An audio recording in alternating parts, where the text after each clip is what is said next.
Yep. Okay. We can also be checking the sound. Maybe we can ask Yep. people if anybody is listening Yep. before we get back on next week doing the real stuff. We need to make sure that I'm not blasting through and everyone else is quiet. I hate that that happened when we had Jamaro and Yeah. Nick Brana and Silly Rabbit on and nobody could hear everyone else. So let's see.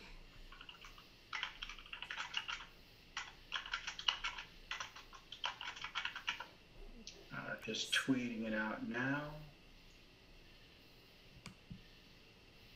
Okay, so hello everyone. We are again kind of playing around with the sound, but do intend to have an actual conversation about the big win this week. How do you pronounce her name? Okay, Ocasio? Alexandria Ocasio-Cortez. Ocasio, okay. Yep. So we are going to have a real conversation, but we're also testing sound and stuff. Yeah, so let us know if there are any problems with the sound or just you see any issues in the feed itself. Yeah, we're just going to be here talking about, the big win from Alexandria and what that means for the movement and what we can do to kind of keep the momentum going. Because that's really what it comes down to at this point is what we're going to do to make sure that this is the first of many wins and is going to be basically the wind at our backs to move us forward and retake our government, because that's ultimately what this is about, is finally retaking our government and making it work for us again rather than the corporations and the ultra wealthy. So yep. Hey Brian, are you looking at YouTube? No, I'm not. I'm why? What's up? You're frozen. Yeah, it's frozen. Okay, now you're moving. Well, so I think, is there any way, could you do wired? No, I guess you can't right now. I was just wondering if it'll be interesting to test that and see how much better it is or isn't. And then we can see whether that might be the connection or, your actual service. Yeah, because my bandwidth is really high. It's okay. I can't remember the last time I saw it this high. Okay. So yeah, I don't think anyone's tuned in. So yeah, I listened to a couple of those recent videos and it was like the past 3 or 4 weeks where that sound thing happened and I didn't change any settings. So that had to be the OBS update. Yeah, I probably reset everything, so you had to go back in and change the volumes. That's all. That's all right. That stuff happens. Yeah. I don't think it was that big a deal. It was just your volume was a little higher at that. A little. Well, I don't think it was that bad. Oh, okay. Okay, so Snork will be back in a moment. Yep, Snork will be back soon. We are getting kind of a late start here today. Let's see. I saw something interesting. There was a guy that was on Redacted Tonight. I think it's Galloway. Hold on. Let me check. I think it was George Galloway. Oh, yeah. And I was following him at some point along the way. I already was, but I just didn't really know that much about him.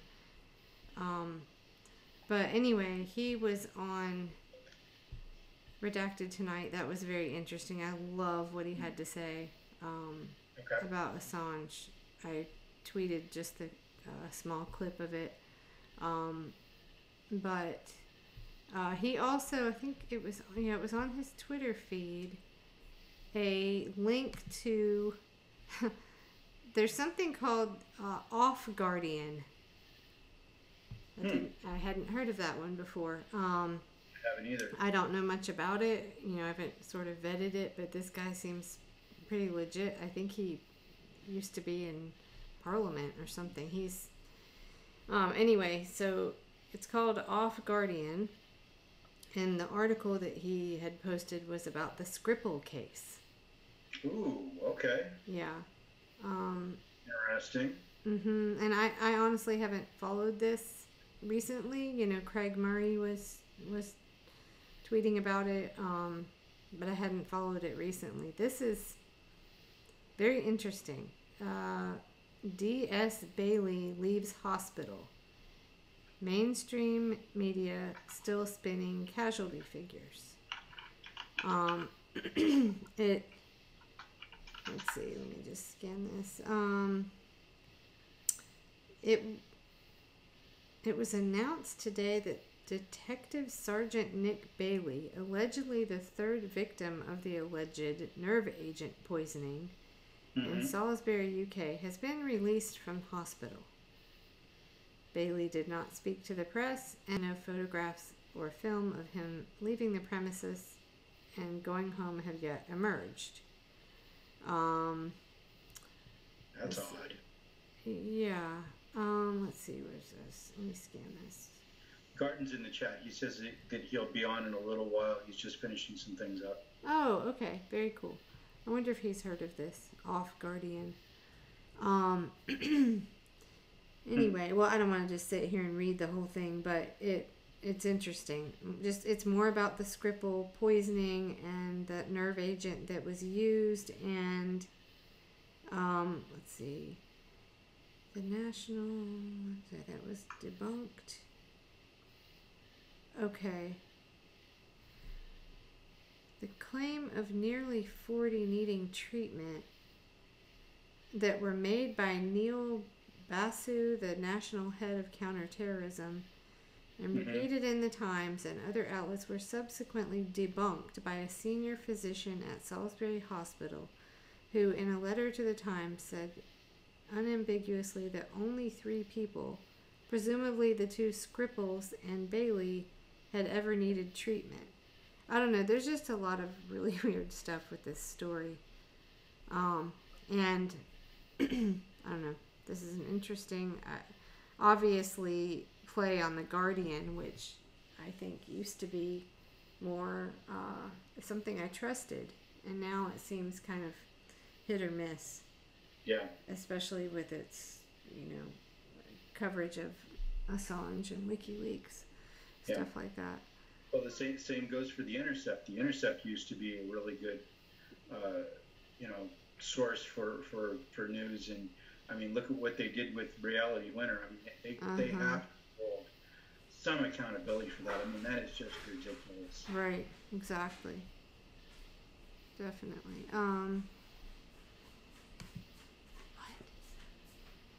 And what's the other?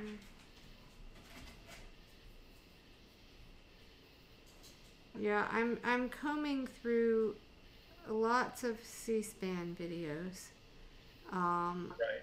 Oh my God, just I told you about the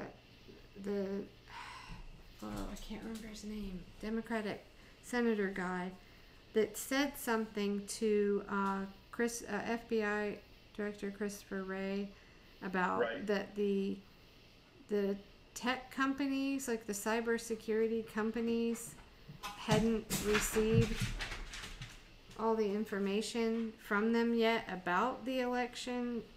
Right. Hacking or whatever. I just think it's still very weird. And like, I went through all the lists that Reality Winner she wanted to subpoena information from various states, and then like a lot of cyber security companies like CrowdStrike, of course, and many others.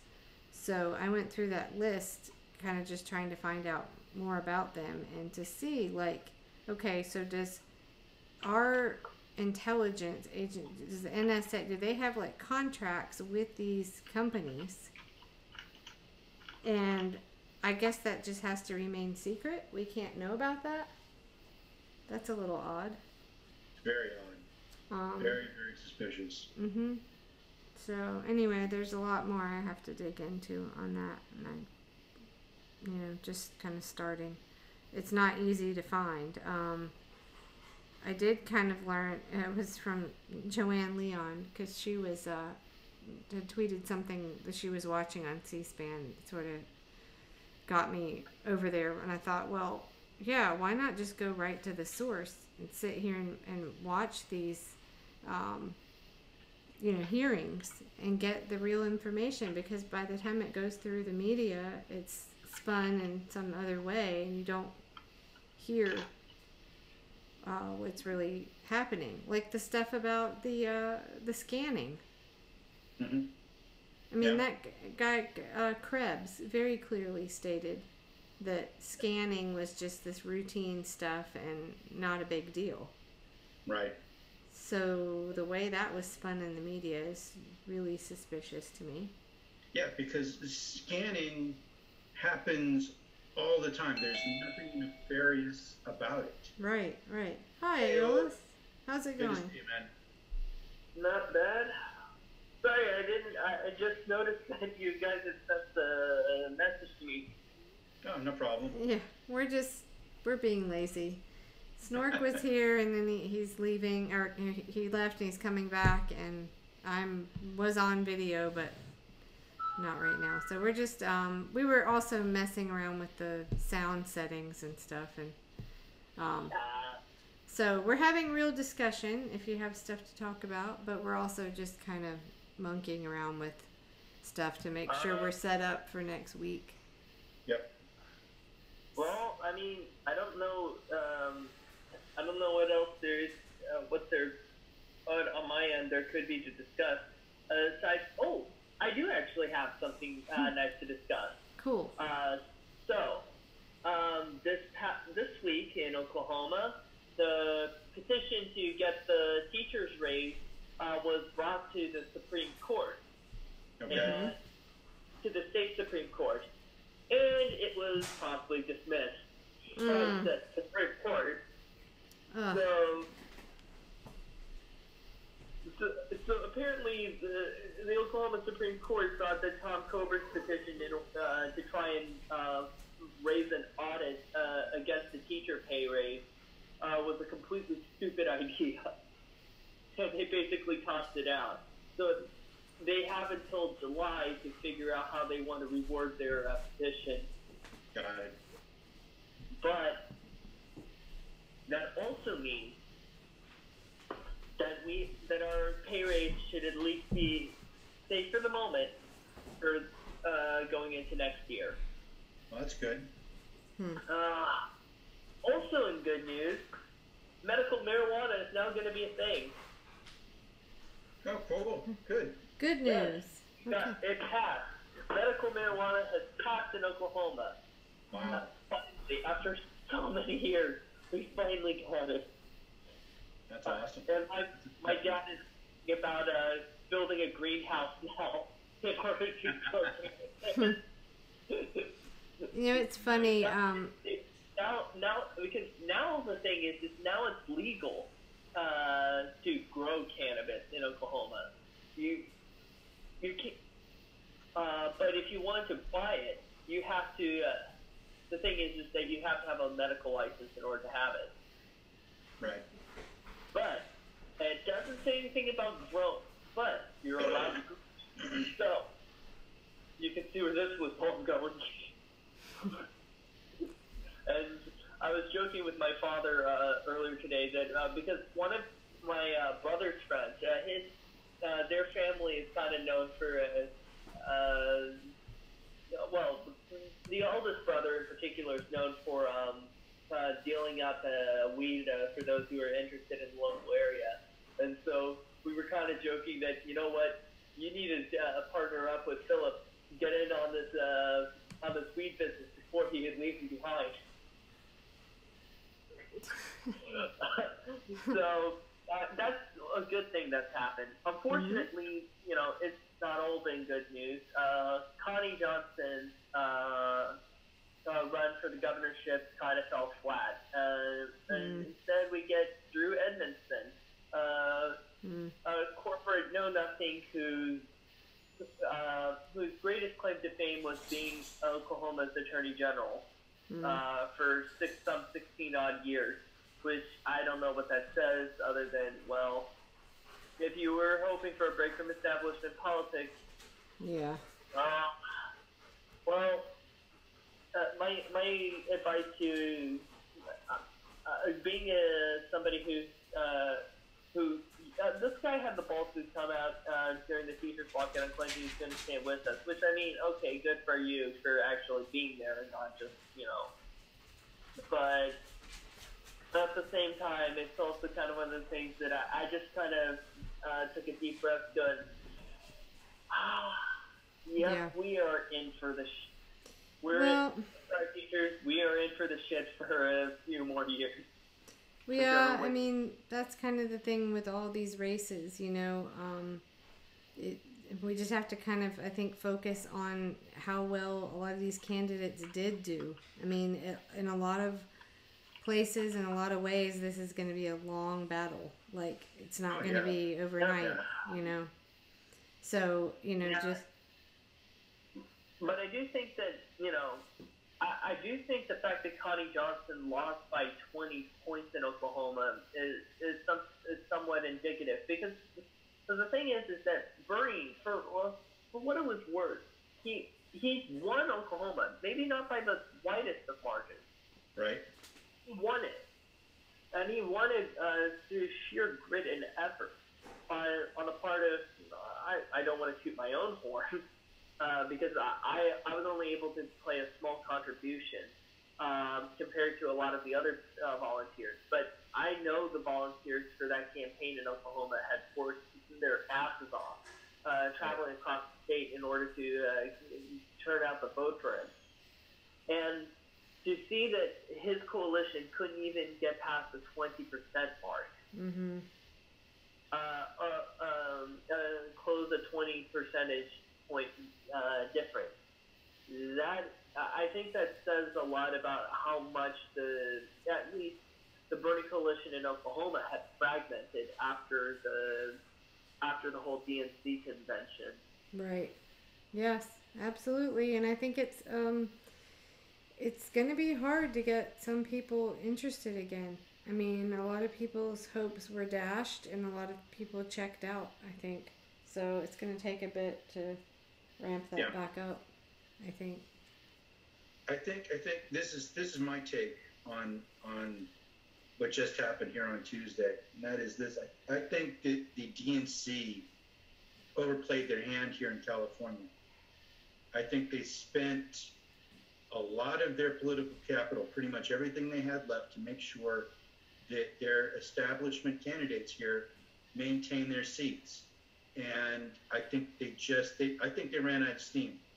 And I think that if the momentum continues, I think we're going to continue to see this. I think we're going to continue to see them struggle to defeat our progressive candidates. And we just have to stay on it. Mm-hmm. Yes. Yep. But damn, if I'm not happy that Ocasio-Cortez pulled through. I feel like I need to mention this just so it's not like I want to be a complete Debbie Downer about what happened on Tuesday. Mm-hmm.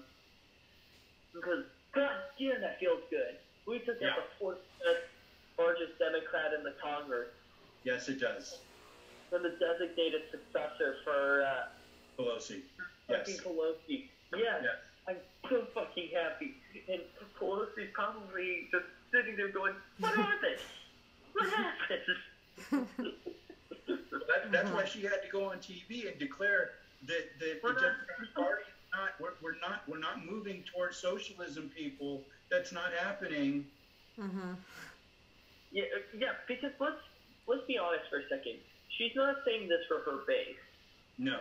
She's saying this for her donors. That's absolutely right. Yep.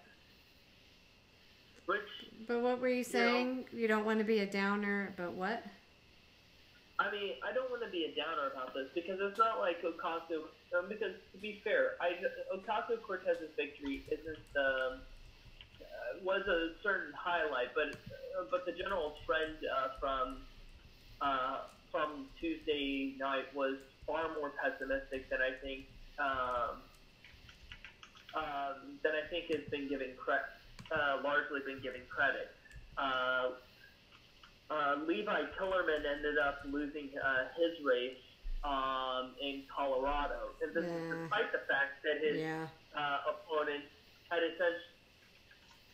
essentially been revealed to have been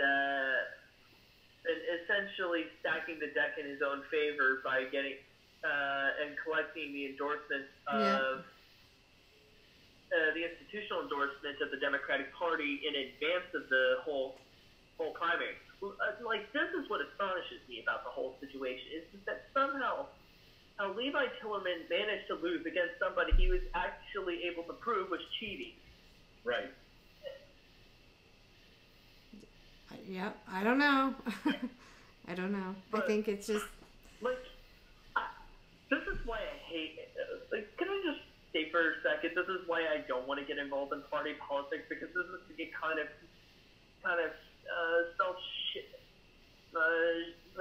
kind of brand of shit, self-shit smelling that I fucking cannot stand. I fucking cannot stand this kind of, this degree of tribalism. Right. Mm-hmm. Yeah. It's just sort of like, we know we're fucking over people. We know we're fucking cheating. But hey, it's our team, so it's totally great. Mm-hmm. No, it's not. Mm-hmm. No.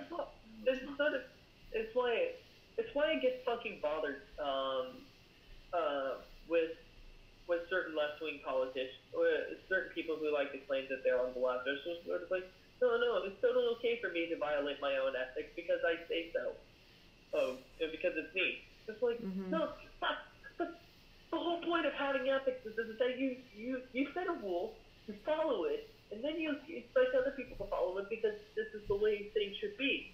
You don't just set a fucking rule and then toss them out at the wayside because it became inconvenient for you. This is not the George Bush administration. That's not ethics. Well, unless you're a Calvinist, but... Right. Well, I got all excited because I found this, hold on, let me pull it up. It's an independent, well, there's a conference, hang on, Unite Summit. And I thought, oh, okay, it's, this is for independence. And it's basically, I thought it would be more, how do I put this? More like a Tim Canova kind of independent, like we're going against the party kind of thing. But it seems to be, the flavor of it is, let's see, this Charles Whelan wrote, he teaches public policy at Dartmouth College, and he wrote the Centrist Manifesto. So I was like, oh, never mind. Yeah. I was thinking independent, like, kind of bucking the system, like bucking the both parties, but it looks more and more like what it is it's really kind of all, it's more right leaning. It's all the people that, I don't know, I want to say John McCain or, the Republicans that were never Trump. That's kind of what it seems like, more of the flavor. Maybe that's a bad example. They weren't really, I don't know. I listened to this one interview, and this guy, he just kept saying he's running as an independent. I forget where. It doesn't matter. I'm not going to name him. But he was like he just kept saying, well, party over, it's no longer party over people or something. All these like platitudes, and it sounded like he was just literally running on the gimmick of that people are sick of both parties. It just sounded so phony to me. I was very, very disappointed because, I mean, it may be a good conference. There might be some good candidates there, but as far as like what kind. I think this is like what a lot of people think of when they hear independent. You know, Did he go to the Hillary Clinton School of Politics? maybe. So, you know, I think independent, I think buck the system. You know, when you're cheated, like Tim Canova, you run as an independent. But this kind of independent is, I don't know, I guess what a lot of people associate with that word, which is just kind of more fiscally conservative, not, you know, Republican, but not like Tea Party, Ted Cruz, Sarah Palin, kind of Trump, you know, that kind of Republican. So that's what it seems like to me. So that was kind of disappointing. But anyway, I do think we need, you know, well, People's Party's trying to do that, you know, just to go against the two-party system. Right. And just keep doing that. But yeah. But first off, like, what the fuck would a centrist manifesto even look like? I thought the whole point of being a centrist was that you don't have any defined ideology. Right. We stand for nothing, we believe in nothing, and God just want things to stay the way they are. that's really funny. It up in 30 sentences. You don't need to write a fucking 2,200-page manifesto. That's hilarious. You need to make You're that absolutely right, Yolis. You're absolutely right, man. That's very funny. Yeah, and that's kind of what they sounded like to me, but I don't know. I guess I should reserve judgment until I look into the rest of the members of this. It's just the whole concept of it is just so utterly ridiculous to me. I know. I wonder. I'm crying. I'm crying right now because I can't believe somebody was that stupid to actually writing something like that. Okay, actually, let me see if it's more than 3 sentences long. Centrist Manifesto by Charles Whalen. You can get it. You can get it from Barnes and Noble or the Centrist Manifesto. From, let's read the little blurb here. From debt ceiling standoffs to single-digit Congress approval ratings, America's political system has never been more polarized or paralyzed than it is today. As best-selling author, okay, blah, blah, blah. It's time for a pragmatic centrist party. Don't you just hate that word? I don't like that word. Centrist party. No, centrist. No. I've come to despise the term pragmatism, not because I don't believe that a certain degree of it as a virtue is a bad thing. It's more because people have so egregiously abused it. It's just sort of like, I know it's like, in my mind I understand that it's like, objectively, it doesn't change the definition. It's just the connotation that it has been built in my mind is just been of this sort of vapid and shallow excuse to not do anything. Not really do much. Right. And yeah, actually, I equate it with lazy thinking. I should have said Tim Kaine when I said, when I hear centrist. That's, that's, there you go. That's what I think of. But okay, so the centrist manifesto, he outlines a realistic ground game that could net at least 5 centrist senators from New England, the Midwest, and elsewhere, with the power to deny a red or blue Senate majority. Committed centrists could take the first step toward giving voice and power to America's largest and most rational voting bloc, the center. I think the very premise of that is just really off. I don't think that everybody is centrist. I think the move to people leaving parties is they're fed up with both of them and they want progress. I don't know. The funny part that this whole thing avoids is the fact that centrists tend to actually be among the more authoritarian members of society if the New York Times poll is to be believed for anything. Mm-hmm. Yeah. So it's just sort of like the whole idea of centrism in terms of practical government leadership seems to revolve around this concept of Platonian philosopher kings. And then you just get these group of uber rational people who are just perfectly rational and just have nothing but the best intentions of their own people in mind. They can just perfectly execute a pragmatic and skillful solution to every problem ever in the perfect way ever.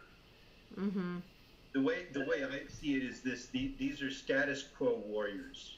Yeah.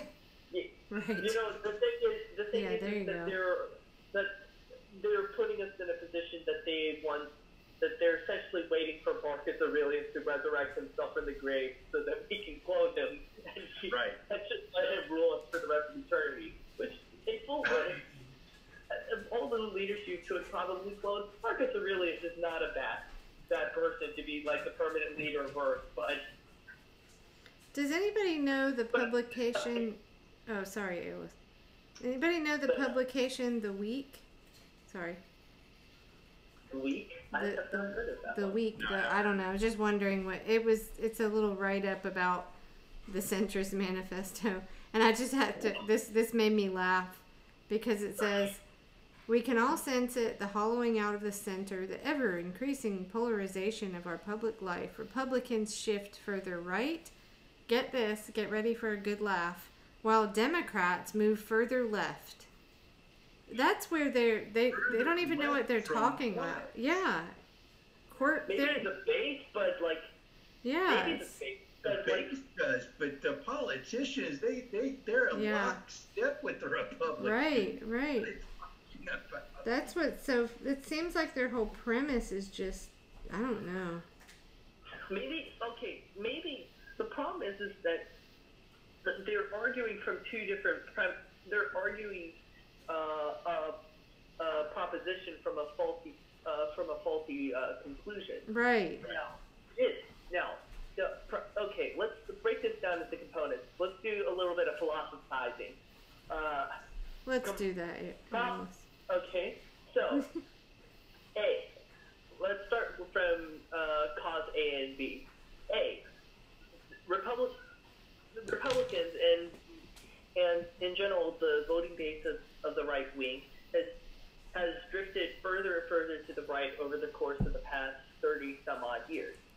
Yes. Proposition B. At the same time, the Democratic base has been shifting further and further to the left. Okay. Perhaps it's conclusion. The politicians have been leaning both ways. Have both been leading in both directions on both sides in order to maintain their control over their own base and to secure their own electoral advantages. Right. The problem with this is now, admittedly, this is a bit of an oversimplification of the argument, but I think it highlights something that is very problematic in this argument, and that is suggesting that because base A and base B have separated in opposite directions, that is, politicians have followed suit with them, or at least all of them have followed suit with their respective directions. Right. And that's simply not been the case. We know that. What has actually happened over the past 30 years, as Thomas Frank has pointed out in his own literature, love Thomas Frank, is that the Democrats have actually been shifting themselves further to the right, inching themselves closer and closer to the right, with the intention of stealing the votes from the Republicans. Now, the Republicans are now stuck in a bit of a quandary because they can't just be the same as the Democrats, be seen as the same as the Democrats, because that could potentially cost them more votes. Right. So what do they have to do? So by political pressure, they are somewhat forced to take a further right position. Right. To separate themselves from the Democrats. Right. Absolutely. And this is why you saw them shrinking away from the ACA, despite the ACA being largely their plan from the 1980s. And if they were being ideologically consistent with themselves, this would this would actually fall well in line with their own principles and philosophy. Absolutely, it was their baby, right? Absolutely. But that's not what happened. And so what ends up happening is that, but I mean, this is the meta conversation. So most people, I certainly was only loosely aware of this back when I was a kid, when I was a teenager. But essentially, general people, they are not paying attention to these these things that are happening in the meta. They're kind of lost within where their team is at, and so you don't notice that pull when you're just going about your day-to-day life. But if you have to, because you kind of have to look at it from a macro perspective. But the reality is that because of this, the Republicans have felt the need to differentiate themselves. Their base has felt the need to further differentiate themselves. And I mean, this has been assisted as well because of the proliferation of right-wing media over the past, during the 20 years before the Obama administration took office. Mm-hmm. But it's also been stated by the fact that the Democrats have, that there's a certain segment of the corporate media that has also been trying to cater to the left-wing market as well, or at least vaguely attempt to, or at least do so as to not, obviously they don't want it to be to the extent that, they start turning against them, but just enough that they can vaguely parade themselves as being a part of the left. So you were thinking that as a teenager? Is that what you said? See, that's... I said I was loosely aware. Oh. I was kind of loosely aware that this kind of thing was happening. So I think that's part of the problem. Most teenagers, Aeolus, are not even anywhere near that aware, You'd be surprised. A lot of my classmates were kind of dimly aware of this as well. But it's just like, no, give kids some credit. They may not notice everything, but they do notice. Well, maybe that's changing. Their parents are bullshitting them. Right. But more importantly, I think the problem is that, you kind of gain you have that vague awareness that something seems off. But when you get older, if you don't have anything to further challenge that,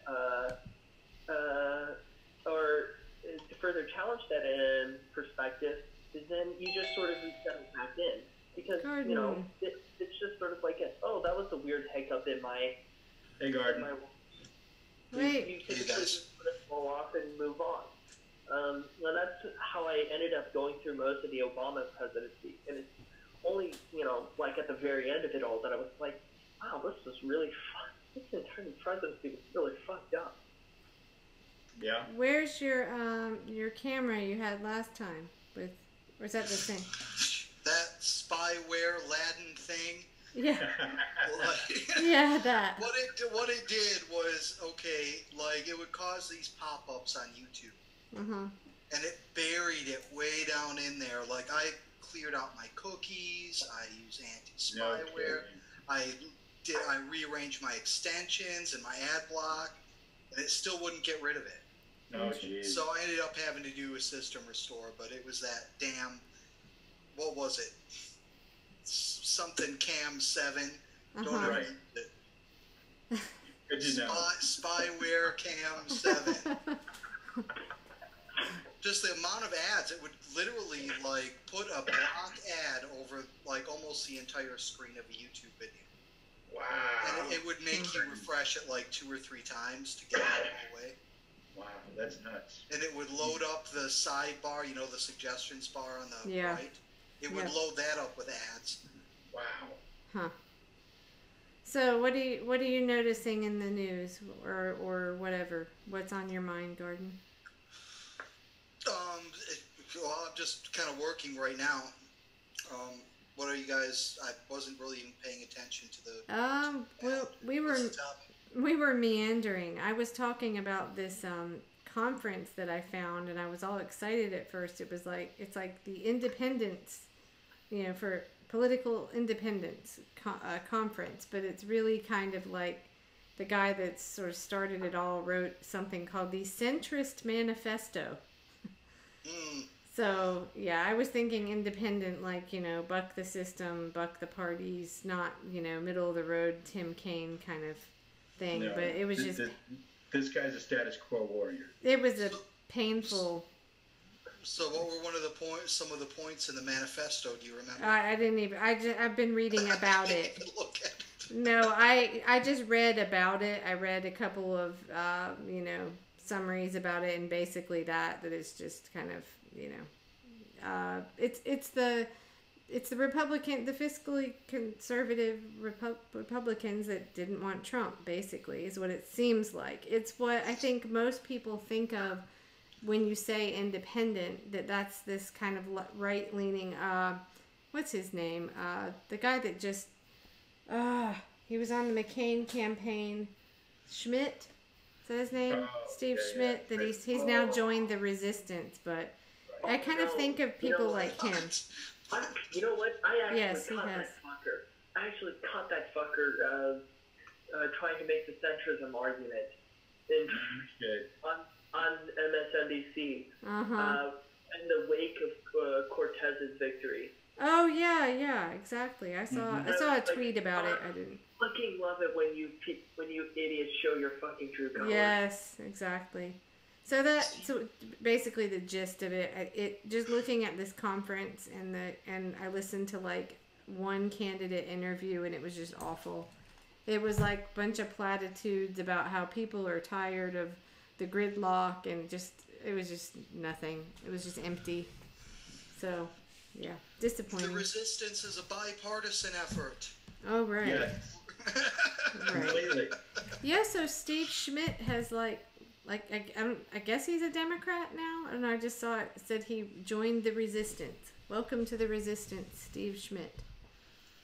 It's funny.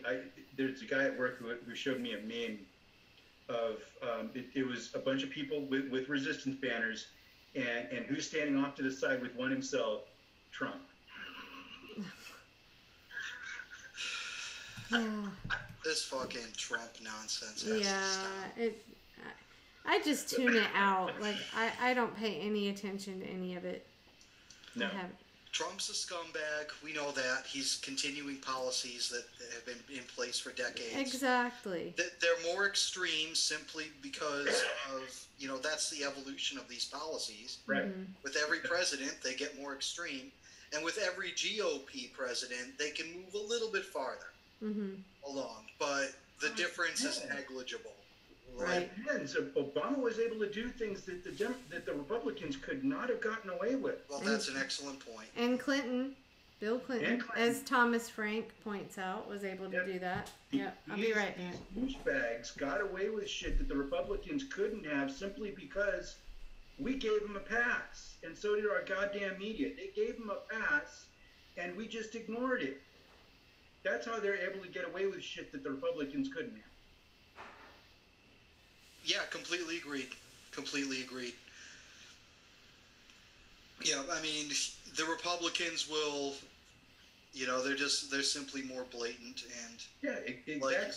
Like you said, as far as the Supreme Court nomination, I was discussing this the other night or something. Like, people are concerned that, the right is concerned that the anti-Trump right, I should say, is concerned that Trump is going to pick a woman simply for optics. Okay. He's going to pick like a super corporatist woman. Okay, for optics. Now, like some of these right elements, they don't like that because they just hate anything that smells of identity politics. Right.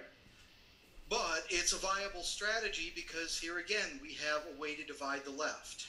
Right. There will be elements of the left that will support that woman, whoever she is, and if she gets put in, almost regardless of her policies. Right, and wasn't it Obama who picked, what's his name, Gorsuch? Wasn't Gorsuch Obama's pick? I think so, yeah. And if you looked at his record, he was conservative. He wasn't liberal. He wasn't progressive. He was staunchly conservative. And Hillary wanted some Republican from fucking Texas. She made that very clear. That the I can't remember the guy's name, but he was a Republican from fucking Texas. Goldwater Hillary. I mean, she never changed, man. No. So for people to get upset about Trump being able to pick a conservative for the Supreme Court, well, dumbass, look at who Obama and Hillary both wanted. We were Okay, away. Okay, to be fair, the person Obama actually wanted wasn't Gorsuch, it was Merrick Garland. Garland, that's what I'm thinking of. You're right, Garland. Yeah. He was still conservative.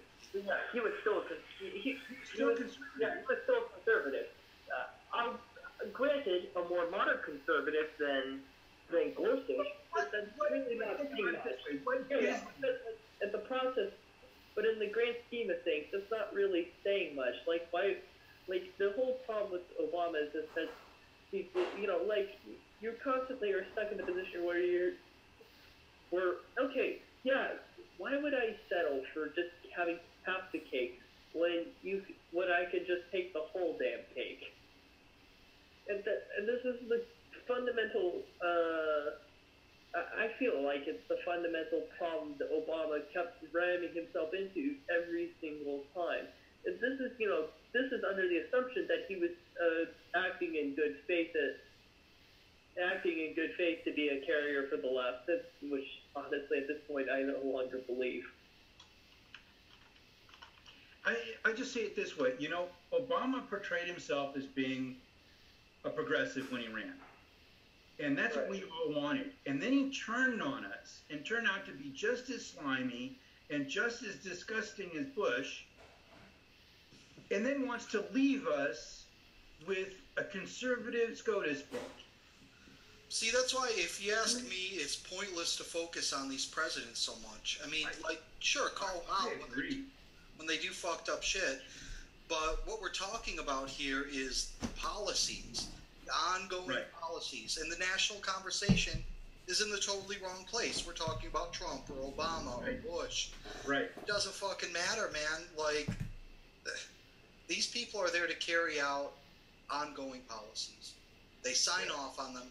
They're presented a limited amount of options. They're told to choose between them. All of these options have similar results. Right. They have similar outcomes. So I think Oh, sorry. I was listening from the kitchen, so I had to get my tea.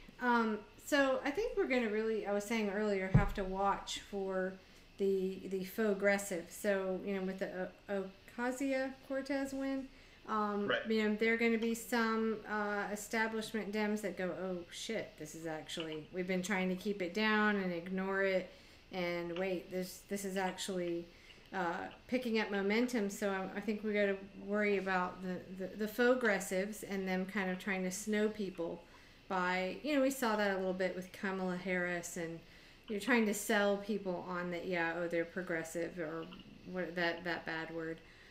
But I think also, and I tried to find this clip, but I cannot find it now. It was on Tucker Carlson. Yes, I watched a clip of Tucker Carlson. But he had some attorney, I can't remember his name, on, and they were talking about, I don't even remember the whole topic, but he used the word progressive, and he took that word and just twisted it around, and it was like, I wish I could find the clip, but it was kind of trying to, you'll hear this on Fox News a lot. They try to say the Democrats, and like this thing I was reading from theweek.com, saying the Democrats are this radical left, right? And so they're trying to push that narrative on Fox News. They don't want their viewers, their viewers, the populist people that voted for Trump, they want to make sure that they get out the word to those viewers that progressive is a bad word, that progressive is Nancy Pelosi and all those people, and they want to lump that together, because the last thing that it's all the same corporate media, just flip side. The last thing they want is for that to come around and meet the progressive to come around and meet Yes. the populist, or it's really all the same. If people, the masses of people, realize that we're not divided, we really do want a lot of the same things, maybe not everything, but that's the scariest thing to the establishment. So I just think you're going to see. I just really noted how they were taking that word and making sure they spun it the way they wanted to. So I think we're going to see on the fake left, the Democrats, trying to they're going to be progressive, and on the right, you're going to see a concerted effort to make sure that their voters, those populist Trump voters, don't catch on like, oh, that Ocasio-Cortez person, wait, what are her policy? What is this? They're going to keep murdering the democratic socialism and progressive in any word, just to keep people tuned out and not paying attention to what it actually means. So I just think that's going to be a really ramped up, like, that's what we're going to see the rest of this year into 2020, I think. I don't doubt it, because that game plan has worked so well for them as it is. Why change it?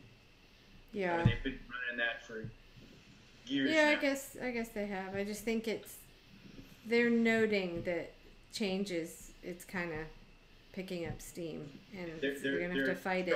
They're starting to push uphill, and that's got them worried. Yeah, right. They've rendered the definition of progressive meaningless. And it's, when I say they, I'm not only talking about the right. The left has rendered it meaningless as well. Everyone has their own little definition of what progressivism is, and there's no common meaning for it anymore.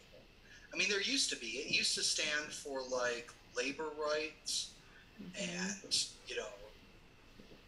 and a variety of things. If you look at the early progressive movement of the 20th century, workers' rights, labor rights, women's rights. And to be fair, I mean, it did have something of a racism and eugenics problem during that era. But,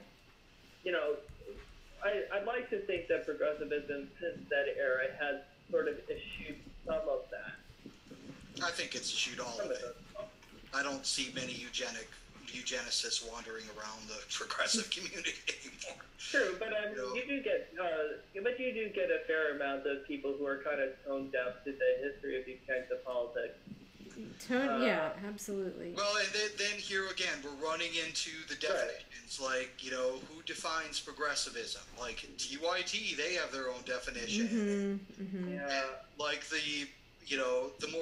The party has its own definition of what a progressive is, and everyone has their own little definition. As far as Cortez goes, I mean, we just have to see how vulnerable she is to carrots and sticks. Right?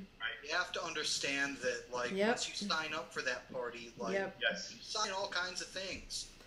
That, say you can say this in public, you cannot say that. You have to, basically ask for permission for media appearances and all this other crap. If she follows the what's his name in Florida, I'm trying to think of his name, not Tim Canova, Alan Grayson. If she follows Alan Grayson's game plan, where he didn't toe the party line, he didn't give a shit about the party line. If she toes that line, I think she'll be fine. She just needs to stick to her guns and just ignore the party politics. But you can't. See, that's the thing. Alan Grayson didn't give a shit. And look what happened to him. I was just gonna say, where is he? I understand that, but that's why in my opinion, that's why you can't sign on to these parties. Yeah. It's because once you're onto them, it's not like you really have the choice. Either you're going to do what they say, or you're going to be in violation. Yeah, they will fuck you. You wonder if they saw her win and they were like, "Ooh, what can we do with this?" Yeah. They want to sheepdog people in using her. Yeah. And is she going to be complicit in this process? We don't know. Well, is she going to resist the process? We don't know. It gets back to got to get this lady on, the city ethics woman, Carla Miller. She at the Unrigged Summit, just talking about how you can't expect an individual to go into the machine and just change it single-handedly by themselves. They're just going to get eaten by the system, and the system is set up for corruption, and it takes such a rare person to stand up against it, and even if they do, then a lot of times, then they're out. So it's going to take many candidates like her winning, and many candidates, joining together and saying, no, we're not going to do this. So. And don't forget, it's not only pressure from the parties. A lot of people go into a massive amount of debt when they start running these campaigns. Right. That's true. Right. And the party will offer a certain amount of relief for that at times. Yep. Well, isn't that what happened with Obama? If you behave, they will. Yes. That's what happened with Obama. So. Yes. But that's what's great. And Cortez reminds me a lot of Obama, and she also reminds me a lot of Cory Booker. Oh. Cory Booker was like, when he was mayor of Newark or whatever, he had a lot of populist rhetoric. He was scrappy like she is. Yeah. Like, they have a lot of the same kind of vibe. They're operating in similar environments. Mm-hmm. And, Cory Booker is different. He always had big money behind him. Yeah. But the optics and the environment that they operate in are both very similar. Very similar, yeah. Well, do we know, I think she didn't have a lot of money, did she? Does anybody know the number? I saw it on Twitter. And No, she was outraised by a long shot. It was huge. Hold on, I can bring up the Well, I bring up a lot of the same candidates that I've interviewed and talked to because I know their numbers and stuff more. But like Lisa McCormick in New Jersey, $5,000, no media coverage except for if you count what we did on Facebook and stuff. So, she got 38% of the vote against Menendez. It was like 158,000 votes or something, but that's like no money, really. And, so that I think it is possible, but not easy, but possible. So I don't know. Yeah. Just saying. But the higher you go up, the pricier that is gonna get. But for what though? Because one of the I realize this is just totally idealistic thinking, but when you look at like what a campaign spends the most on, I think that would probably be advertising, right? Right. Why does this shit cost so much? It's ridiculous. It's such a waste of money. Think about what we could do that with that amount of money that is spent on each campaign. We could fix so many things. So, look at what we're doing. And I do realize we have 6 viewers right now. And even when we did some for Lisa McCormick, like the online town halls and stuff, I think the max we had was like 400 and something. But if we keep going with it, or not just us, but lots of independent media, this is a Zoom account, a Restream account, computer equipment. But it's possible to do this stuff and get the word out for these candidates to get the word out without wasting this obscene, stupid amount of money on advertising. This is amazing. Crowley was able to raise almost $3 million. Almost $3 million for his raise. Boy, he's got a lot of fucking debt to pay off then. She beat him with just under 600,000. Wait, under 600,000? Under 600,000. But he spent. So she has literally a fifth of his budget. But you know what I would like to see? Okay, I wonder what the breakdown of what that almost 600,000 was spent on. It would be interesting to see, because 600,000, that's like a couple of houses for people. I hate hearing these numbers. It makes me sick. See, that's like seeing she numbers. was a waitress before she started getting in on this. A bartender. That's a massive amount of debt for her. And that means that someone is going to come to her and be like, hey, do you want $600K floating over your head? Building interest every damn day? Oh, wait, I thought she raised 600. Is that what you said? Or she raised 600. She raised 600. So how much did she spend on the campaign? Do we know that? I'll see if I can find what it. I'm trying to find. Are you looking? I don't- Okay. I just see that she raised that much. I don't see how much was actually spent. Because what do you need to spend on? It doesn't cost money to get people to the polls. I mean, unless you're driving people to the polls. You know what I'm saying? Where is this money? It's just such a stupid waste. I hate it. So that's part of my mission in this little rinky-dink stuff we're doing. But okay, let's see. I think it's possible. All you have to do is reach people. So.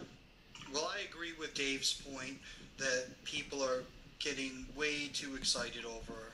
Yeah. I mean, there are people who are like, she's going to be able to run for president in a few years. I mean, give me a break. Yeah. We don't know what she's all about, really. I mean, Okay. I like the way that she decapitated Crowley. Yeah. That was great. Yeah. And I like the fact that she won. And I wish that she wouldn't have signed up with the Democratic Party, but that's just the way it is. Yeah. I'm willing to look at what she does. I would never vote for her because if I were in her district, because I refuse to vote Democrat. Right. I'm a member of the Green Party myself, man. It's yeah. Either demonizing her, like I've seen some people demonizing her, or like putting her up on this unrealistic pedestal. I mean, it's like people have lost all critical analysis, and they're just like, I'm on Team X. Right, yeah. That's it. Absolutely. And I'm afraid they're going to use her. I mean, like you said, this is just sheep dogging. Okay.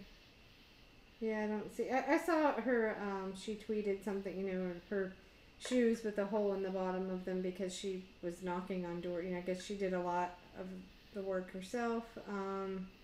But yeah, I don't see like where that money was actually. I mean, what was it spent on? That's what I'm trying to find. I don't see that. I just see the amount that was raised. Yeah, I don't know where you would find that information. I mean, it's usually I'm looking at Ballotpedia right now. They're usually pretty good, but the race was just over, and they may not have that information yet. Yeah, they may not have it. Right. But let's say she spent half of it, and she's got like a $300,000 war chest sitting around. Okay, hold on. I found it. I did find it. Hold okay. on. Okay. What she... Oh, that's interesting. Okay. So it says here that she actually raised in contributions $39,000. So dispersed at $30,000, cash on hand $8,000. So if cash on hand was $8,000 after the raise, that's interesting. But what was it spent on? That's what I want to know. The breakdown. Hold on, I'm looking at it now. Pivot counties. I don't know. Isn't the bulk of any campaigns money spent on advertising? Advertising. I mean, the majority TV. of it. I mean, mainstream media. Right. Most of her advertising though was done on social media. Yeah. So. I think she only ran like maybe one or two commercials on television. On television, the rest was all all on social media. Okay. Yeah, I can imagine though trying to get any airtime in New York, New York State in general, much less New York City. That must be expensive as fuck. Yeah. Like you basically blow. That's basically $200,000 right there off. Now here's the interesting thing. I think Crowley is going to have a lot to answer to because he ended up with almost 1,200,000 on hand at the end of the race. Aha, I found They're something. going to ask him, what the hell were you doing sitting on that much cash? He had 1,200,000 left at the end of the race that he didn't spend. I don't think they'll be that upset. I mean, doesn't that money like go into Act Blue or something? Huh. Is that the way that works? I don't think so. Because okay, think of it this way. He raised almost $3 million, right? Yeah. And he still had on hand at the end of the race 1,200,000. So think about that. That was money that could have been spent on the campaign, and instead, he's ended up sitting on it. Yeah, I'm aware of that. I mean, maybe he was told to sit on it. Maybe he didn't think that he needed it. Could have been. Yeah, that's possible. We don't know the full story. And then that money just gets filtered into the Democratic machine, right? Mm-hmm. Yeah, Whatever's left over. They could have told him, look, we don't want you spending it because we can see that you're not going to win this. That's or they possible. could be like, you don't need $3 million to defeat her. It could have gone either way. That's possible too. Yeah, they could have underestimated it. Yeah, so they could have just, spend $2 million of it. That will be more than enough to beat this nobody. And hey, Ben is listening when asking the meeting ID that's on here. Sorry, is old. We can't do it publicly anymore because of trolls. So, let me check Twitter, Ben. I can't remember if we're there, if you're on Twitter or not. Like we just don't do that anymore. Yeah, we can't put it public. We've had too many problems with trolls. It was really bad. So, can you send me a message? Follow. CNN. Democrats are in danger of going too far to the left for 2018. Oh yeah, I saw that. Why is this network still considered real? CNN, you gotta love them. Can we please have somebody who can just be honest enough to admit that CNN is actually fake news and we should. I think they do that on their own, don't they?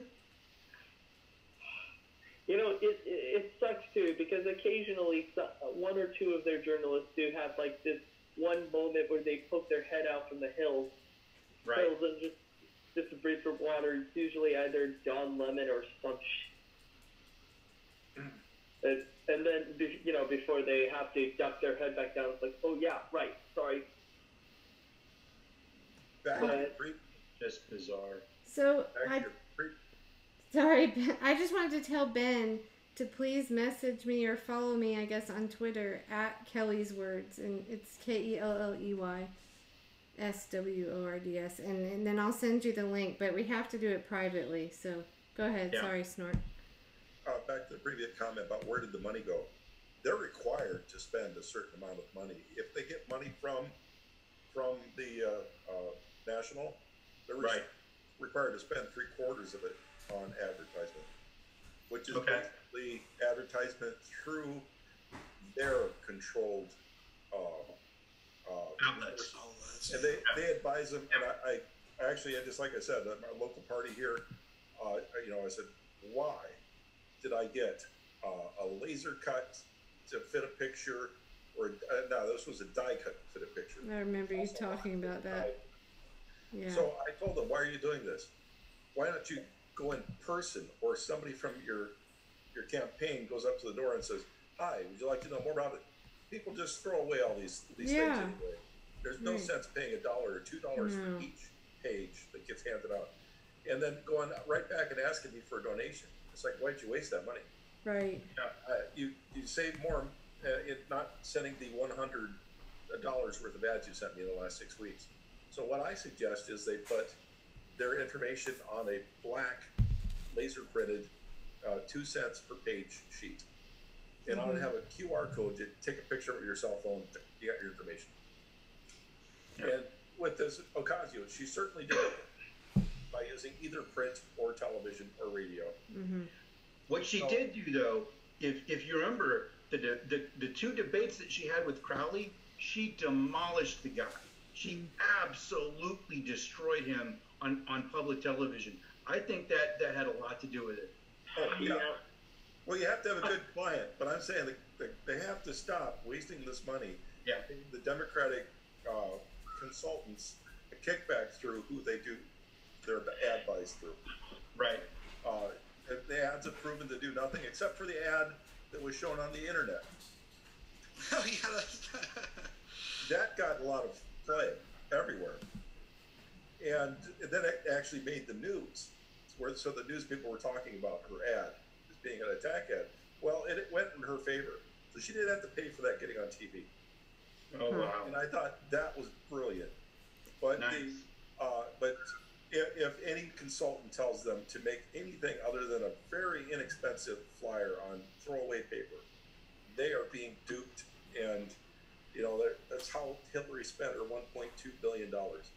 How much of it was funneled back through her own printing agencies, I don't know. Yeah, it's not surprising. Right. Not surprising at all. In this state, we see the local candidates have to spend an enormous amount of money on advertising and wireframes and stuff per election. It just doesn't work out. But when you walk up in person, that makes a difference. The thing is, go ahead. One person that came in person that did not make a difference was the guy that rolled up on his Segway and had an assistant run up and ring the doorbell. I didn't vote for him. People hate Segways. They have some kind of bias against them, I swear to God. Good God. They're kind of obnoxious, aren't they? So he didn't even get off his Segway. Stood back away from the porch to talk. It's like, oh, you don't understand people, do you? I'm going to go off screen here for a few more minutes. Oh, okay. Well, I found this other, I don't know, it's just what do political campaigns spend money on. Number one is administrative costs. So that right there shows you how much volunteers can make the difference, Oh, yeah. People yeah. Yeah, I mean, all the millennial basement dwellers that can't find work, I mean, look out. And then it's equipment, events, and then media says number 4 for media, but equipment, I don't know what that means. Well, the thing is, too, and it really comes down to whether or not the candidate is able to get their message across. And if you've got a candidate that really isn't very personable to begin with, that's not going anywhere. Mm-hmm. You're going to have a really tough time. So somebody like Ocasio, who was really outgoing and really outspoken, she was in the right place at the right time, I think, and was mm-hmm. able to really give voice to what the people were feeling and what they wanted. Mm-hmm. And she happened to be the perfect vehicle for it.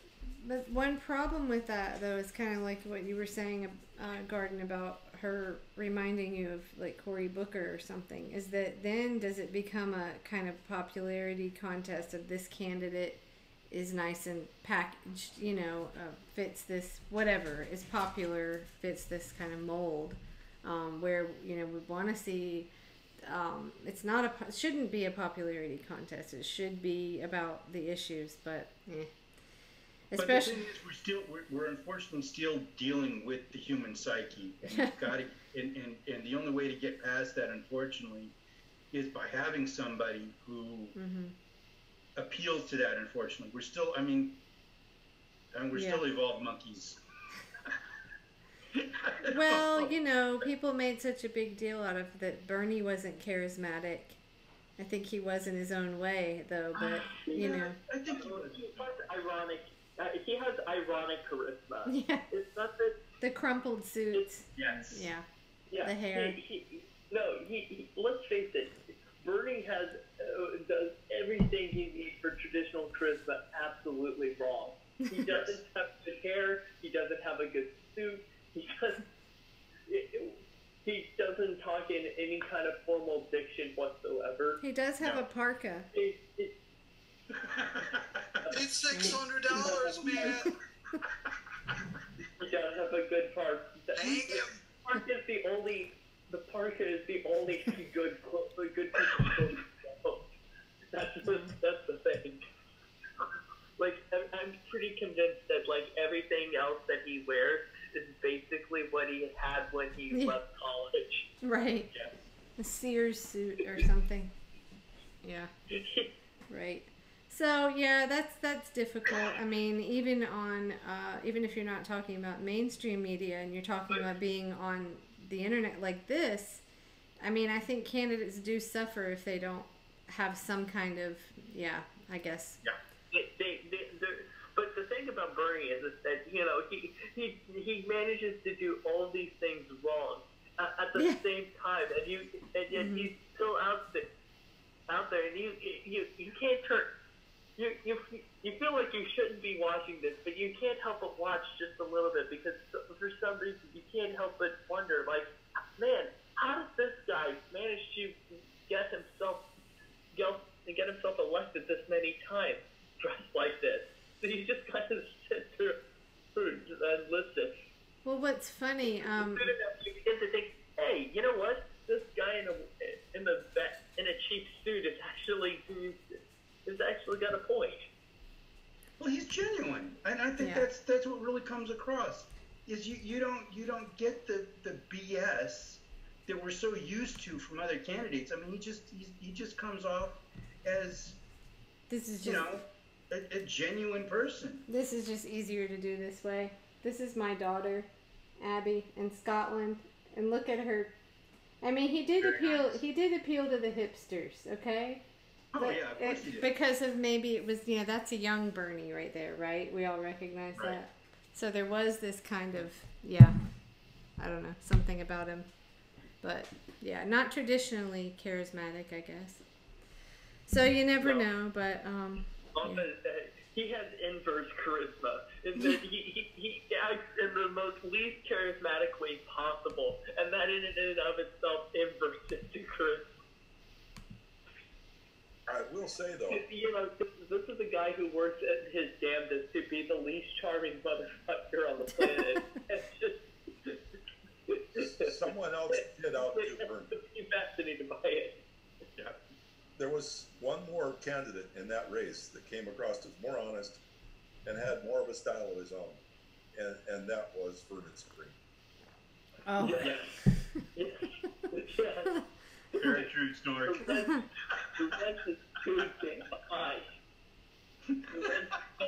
Oh, wow. Sorry, I just was talking, so I pulled up Twitter and this just popped in my face. Beto O'Rourke, who we've had lots of conversations about because of a CFAR sort of debate that we had with Victor. But anyway, Beto is all excited because a brand new poll has us down by just 5 points against Ted Cruz. Ted Cruz. You were being beat by Ted Cruz. Exactly. I mean, what? There's no upside to that. Yeah. No. You're being beat by the most smarmy, disgusting. How can that man even show his face in public at this point? Yeah. How can he face his family? How can he walk into his own home? Right. You're losing by 5 points to that guy. Uh-huh. How is that a positive? And I want to point out about... It's kind of like being a bigger loser than Jerry Smith. And Beto did not support Bernie. Early on. So, he's a progressive. I think I might have mentioned this another time. My daughter, Abby, not knowing, I've informed her about Vice News now, but she had put a post on Facebook, and it was a Vice News clip or episode. I think they interviewed Beto O'Rourke, probably a whole episode, but it was a clip of him and how he was this cool punk rocker that used to play the guitar when he was younger, and I was like, get that off your Facebook page right now. And she was like, sorry, I didn't know. Whatever Vice, as long as it's not on politics, I don't mind people linking Vice articles. I like Vice's culture and travel segments. Yes, but But you can't listen to their reporting like you shouldn't, or you should take it with a large grain of salt. I thought the reporting on ISIS was pretty decent way back when, but go listen to foreign correspondents. They're okay. If you're trying to do local domestic politics, you might want to look elsewhere. Go listen to sorry, finish. Sorry, Aeolus. I just want to say go listen to Max Blumenthal and Ben Norton's Moderate Rebels and their podcast discussion about Vice News. It's very interesting. And they kind of talk about how they're really, Vice News is trying to sort of sell a lot of foreign policy stuff. Like it's hipster, like you're talking about. They're like cultural stuff. So they get people watching it for this like hipster cultural stuff, and it's really pushing neoliberal policies. And so they kind of rope them in talking about that stuff, and then without even realizing it, they're kind of shaping their views on, yeah. So that's what I told my daughter, and I said, just be aware. I mean, if you want to watch it for, whatever other, it's a following a band or something like that, just be aware what you're being sort of subconsciously told, or roped into. So I thought that was interesting. Yeah, I think I can get behind that. Well, listen, if you have you ever listened to this Moderate Rebels podcast? I love Max Blumenthal. I got to meet him in New York. It was so cool. I can't say that I have personally. Well, you know Ben Norton, right? He's been on RT a lot, and with Abby Martin. The name is familiar. Okay. Well, anyway, there's a great episode about Vice News. It's very interesting.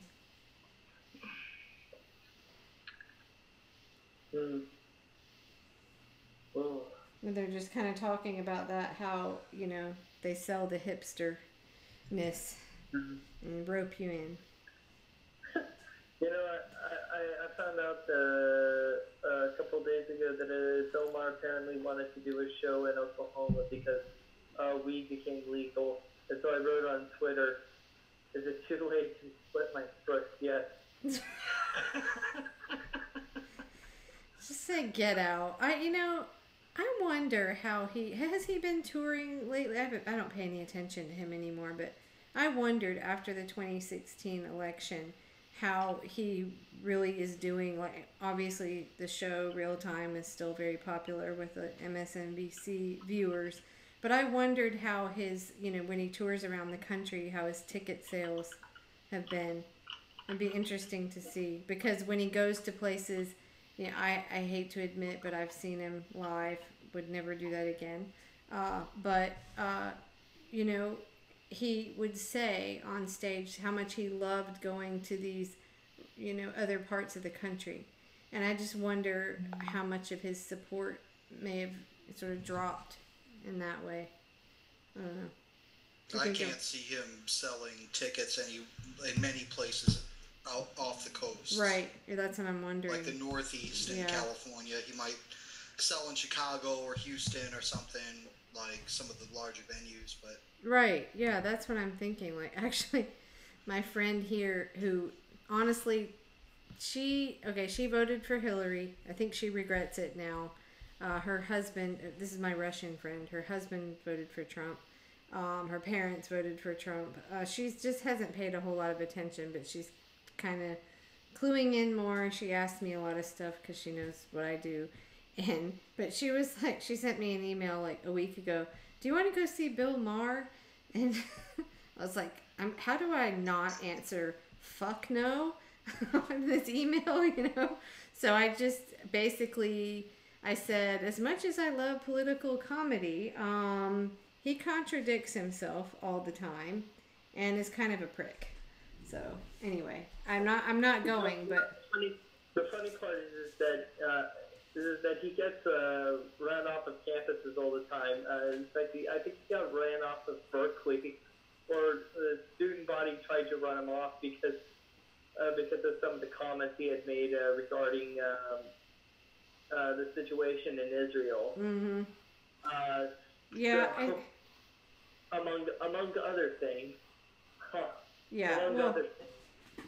So, yeah, and so he often goes on television bitching and complaining that all these kids are just so fucking sensitive. It's just sort of like, dude, know your fucking audience. And he's not even funny. It's not the audience's. This is why I hate It's the audience's fault. Like the idea that it's somehow the audience's responsibility to like what the artist puts out. Well, that's the same as it was our responsibility to like Hillary. It's no different. Right. You know? But it was her turn. Yep, exactly. But I think with my friend and like a lot of people, I think they might, if they're not really familiar, like she didn't, I don't think she watches his show. She just will see a clip here or there of something that she thinks is funny because he's sarcastic. And I'm just had to explain like how, I kind of tuned in like 2005, 2006 when the jokes were kind of, it was against the evangelical right, and it was what we wanted to hear, right? But you realize just, I don't know, what a sorry sack of shit he is. So, anyway, I don't mince words about Bill Maher. Ooh, okay, garden. You're gonna have to stop that. You are Am I freaking you out? You are freaking me out. Brian has like a phobia. I hate spiders. That's a black widow. Do you see the yes. red hourglass on it? Yeah, that's not cool. All right.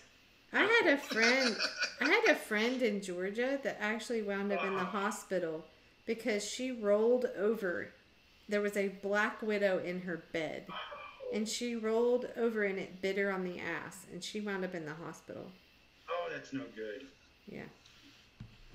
Well, the story behind that picture was I was climbing up like a rock spire, right? And there was like a cave in it, and I was about 20 feet up or something like that. I wasn't too far up. But there was like a cave, and it was roasting hot out. I was like, oh, I can't wait till I get up to that cave. And I peek I put my hand up and pull myself up, and it's a cave full of black widows. Yeah, no. And like there's a red bug like that wandered into this cave, and this, like you saw there, the black widow just came jetting down. Yep. And started biting it. Yeah, it hit the event horizon. And like I was afraid that I was gonna get bit by a black widow because I'm sure they weren't confined to the cave. I worked at a Target in Nevada for a little while, and we had to close down our garden section because it was infested. They were everywhere, and they were aggressive. We called out a local exterminator. What the hell? The local exterminator told us they didn't want anything to do with it, and we needed to call out the State Department. The what? Yeah, they said to call the State Department. Yeah. Huh? For spiders? Yes. The exterminators said that they didn't want anything to do with it. That's weird. The State Department. Yeah, the State Department. Like like some kind of state pest control agency. Right. Okay, not this. I thought you meant the State Department. No. I was like,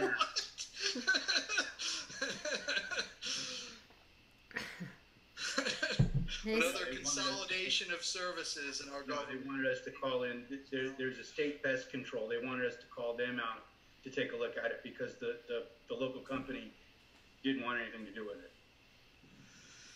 Well, one time I was cleaning out my garage. I think I've told this before, and there was a lizard. Like a black widow had killed a lizard and like dragged it up into a web. Oh, really? Yeah, it was all cocooned and mummified, and it was about 6 inches off the garage floor. Oh, they can do that, huh? I think that might give me a seizure. I'm sorry. my videos. No one likes my videos. No, they're cool. It's just the moving, That is one reason I am very glad that I was never actually stationed on the ground in Afghanistan or Iraq, because have you seen those camel spiders? Hell no. What are those?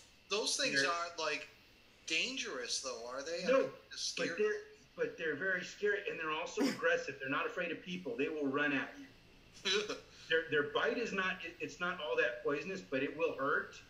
But they're not real poisonous. But the hell with that. Yeah. Yeah. I don't like spiders either, man. I'm not totally freaked out by them, but No, I'm an arachnophobe. I can't tolerate them. I kill them on sight. yeah, it's, I've come across some nasty spiders, like tarantulas. I'd come across a lot of tarantulas, too. I've seen a couple tarantulas. Like, you mean out in the wild? Yeah. Oh. Yeah, One I've seen. time, like, we were running. Trying to lake. I saw a few. You want to be out of the mountains before dark, right? It's because you're fucked. You can't really climb or hike like in the dark in the mountains. So a couple of buddies and me, we're running. Like we're trying to get back to the car. There's this flat area, but we know we have like another couple of lumps to go over, and the sun's going down. So we're like, shit. We're running, and like my buddy's behind me, and he's like, look out! And I look down, and there's like, I don't know, a tarantula about the size of my hand. Oh. I had almost stepped on it. No, wait. They will bite, right? Oh yeah. Oh yeah, they'll bite you. Okay. They'll bite you. And their hairs like will fuck Their you hairs are worse because their hairs are irritating. If they stick in you, it's like a sharp barb. Ugh. Yuck.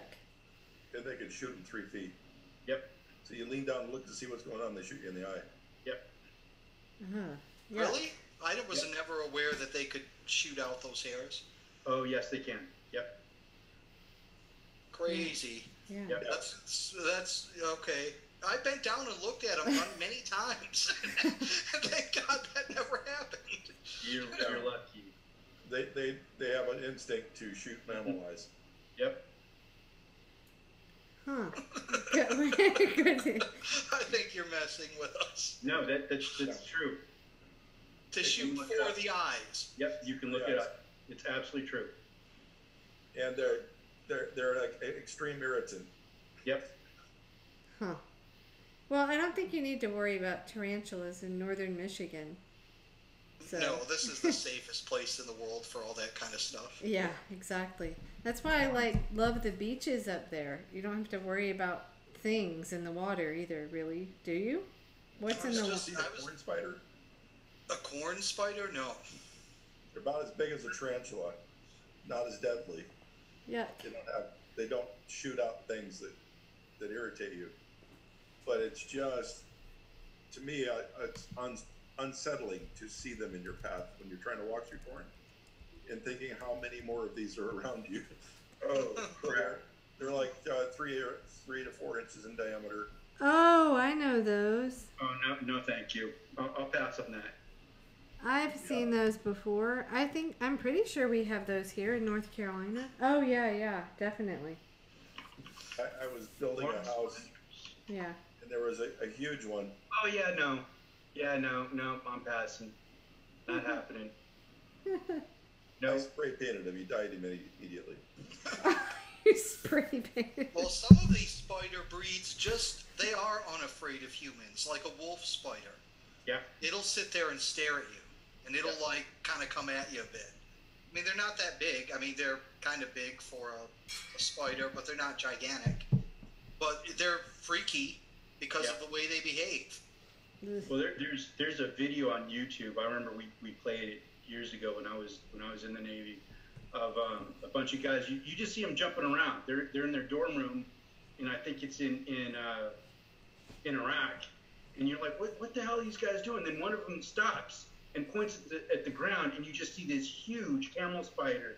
And you're like, oh, okay. Now I see why they're jumping around all over the place. I have to look this up. I've come across a Gila monster. One time I came across I haven't seen those. That's a poisonous lizard.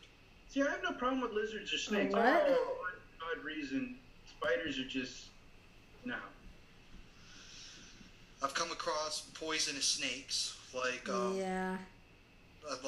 one crazy time was in Colorado, like up at Wolf Creek Pass or whatever. Like I'm climbing around and I start noticing these rattlesnake skins, and there are rattlesnakes in the cracks of these rocks. You can kind of see them under there. They didn't do anything, but so I got out of there. Another time I was out in the desert, again, I was like looking for shade, and I was trying to move to the next spot of shade, and I hopped over this little lump, and there was a depression, and on the other side of me there was like a little pit of diamondbacks. Ugh. A pit of them? Yeah, they'll gather, and I don't know whether they're mating or whatever, but sometimes they'll all group together in places. Yuck. Well, we have copperheads around here, and they're pretty aggressive. And I've heard that those aren't friendly. No, and supposedly the baby copperheads, the venom is stronger or something. No, they can't. They don't have any control over it, so they'll inject you with pretty much everything Oh, they've got. all of it. Oh, right. That's what it is. They've got no control over it at that age. Yeah. So Kelly, do you know where Bois Blanc Island is? I don't remember. Tell me area. Do you know where Mackinac Island is? Yeah, of course. Okay, like if you go over, like there's like 3 islands, and there's a big one on the end of that chain, and that's Bois Blanc. Oh, okay. So like north of Mackinac? It's right in the Straits of Mackinac. Oh, okay. Okay. But anyways, I was over there. The only poisonous snake I ever saw in Michigan was over there. Really? It was a Michigan rattler, yeah. Oh, I remember my Canadian grandfather because they lived on on a creek, and I was terrified to get in there after living in the South, and because we down here water moccasins and all kinds of stuff. And he was like, you don't need to worry about it. There are only just, little green snakes, except for the Mississauga rattler, was what he said. So I guess there were certain places that had these rattlesnakes, but I don't know if that's related to whatever you saw, maybe. Because you don't think of up that far up north that there are poisonous snakes. It's the Michigan rattler. It's not a very big snake. It's not like a giant, at least not the one I saw. Ugh, I hate snakes. But it had a rattle, and then there's like a fake rattler. It's like a milk snake or something. Mm-hmm. It looks exactly like the rattler, except it doesn't rattle, and it tries to trick you into thinking it's a rattler. Not sure how we go from the centrist manifesto to poisonous snakes, but that's okay. Spider videos. Yeah, It was a spider video. Oh, that's right. So I have a black snake story. Well, we used to have them all the time out, like when we lived 30 minutes from here. And I know everybody tells me, oh, those are the good ones. They eat I don't care. It's a snake, okay? And they're big. These black king snakes. They're so, I don't know how many feet long, but I went to leave the house, opened the door, and wasn't really looking, like I'm like rummaging in my purse for the car keys or something. I open the door and I take a step, and there's a black snake coiled up like this high with its head up like this right at me, like right outside the door. I almost stepped on it. So of course I screamed and jumped back and slammed the door, and I'm like, I guess nobody's picking up the kids at school today because I can't get out the door. I'm serious. I had to call the school and say, I'm going to be a little late. So I was like, I tried to get a broom, and like, it would just, they're aggressive and they'll bite you, but they're not poisonous. But yeah, it like had me trapped in the house. I couldn't get out. Jeez. Yeah, just sitting right there on the porch. And it would crawl, or other ones would crawl in the outdoor like AC unit and stuff, and like hide in there. So when you walk by, you never know. I hate snakes. But yeah, in the South, I think you just have to worry about all of that more. My mom was that way. She was terrified of snakes in any way, shape, or form. Yeah. Ugh. Wait, did she grow up in Michigan, up north? I mean, she grew up in Detroit. Oh, scared of snakes. Okay. Yeah, I don't think I ever saw. Yeah, I was gonna say I don't think I ever saw one there. There's parts of Detroit that are like, at least were fairly verdant at one point. I mean, people used to be able to pheasant hunt right out, like up by St. Clair Shores and stuff. Yeah, well, that was farmland. So, yeah. Is Aeolus asleep? He does this sometimes. He falls asleep. Just passes out. He does. Yeah, it was probably out of bed. So, no, I'm here. Oh, you're here. Oh, okay. Are you doing? Yeah. Are you doing something else? Well, I'm kind of, I'm listening, but I'm also kind of trying to fuck with liberals on Facebook. On Facebook? Cool. Oh boy. Yeah. It's one of the few pastimes I have left now. I just find Twitter so much easier for that stuff because it's short and to the point.